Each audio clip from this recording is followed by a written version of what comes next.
नमः ह्रीं क्लीं कमले कमलालये प्रसीद प्रसीद महालक्ष्म्यै नमः।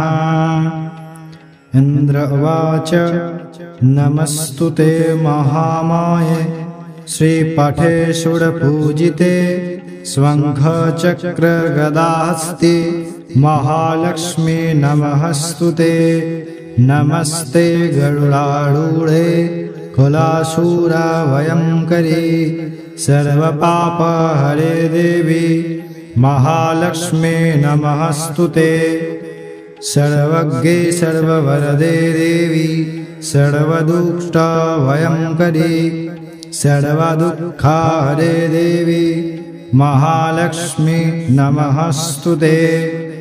सिद्धे बुद्धे प्रदे देवी भक्ति मुक्ति प्रदायिनी मंत्रापुते सदा देवी महालक्ष्मी नमस्तुते।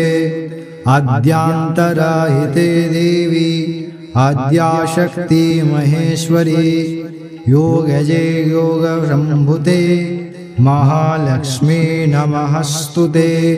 स्थूला सूक्ष्मा महारौद्रे महाशक्ति महोदरे महापाप हरे देवी महालक्ष्मी नमस्तुते।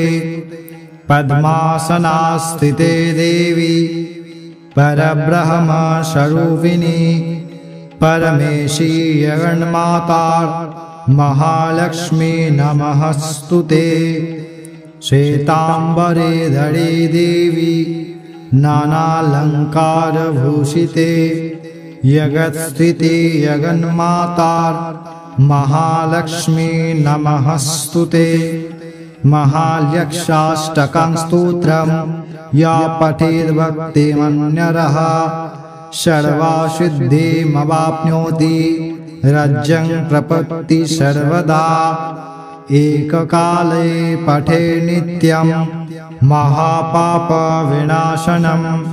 द्विकालं या पठेत् नित्यं ध्यानधान्यसमान्वितां त्रिकालं या पठेत् नित्यं महाशत्रुविनाशनं महालक्ष्मीर्भवेन्नित्यं प्रसन्ना सर्वदा शुभः। ॐ ह्रीं क्लीं कमले कमलालये प्रसीद प्रसीद महालक्ष्म्यै नमः।